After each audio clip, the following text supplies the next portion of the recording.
үйрөтөмүн. Эгерде сиз пайпакты пут кийимди туура эмес таңдай турган болсоңуз, анда сизде төмөнкү проблема пайда болот. Бул биринчиси, тырмагыңыз өткө сайылып өсөт, тырмагыңыз буралып өсөт, вальгусный деформация болот, манжаларыңыз туура эмес калыптанат жана плоскостопия пайда болот. Акыркысы бул деген сиздин пальчиктериңиздин наездница болуп калышы дагы толук ыктымал. Биринчиден, тырмакты туура таңдоо бул өтө абзел. Себеби биз биринчи путубузга пайпак кийип туруп, андан кийин обувка өтөбүз. Эгер обувуңуз туура таңдалган болуп, пайпагыңыз туура эмес таңдалган болсо, туура таңдалган обувтан сиздин путуңузга эч кандай пайда жок. Эмне үчүн? Эгер пайпагыңыз тар болсо, пайпактын ичинде сиздин буттарыңыз деформация, вот сыгылып калат, кысылып калат.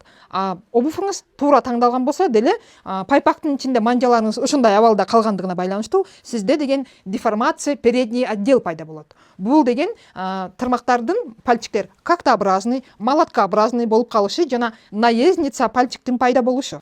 Наездница пальчик деген бул эмне? Могу сүрөттө карап турсаңыздар, экинчи бармак биринчи бармактын үстүнө жатып калган. Дагы момундай этип кактообразный болуп көтөрүлүп турат. Бул жерде сиздин бутуңузга обувтун өйдө жагынан деле басып, ушундай мозольдор пайда болот.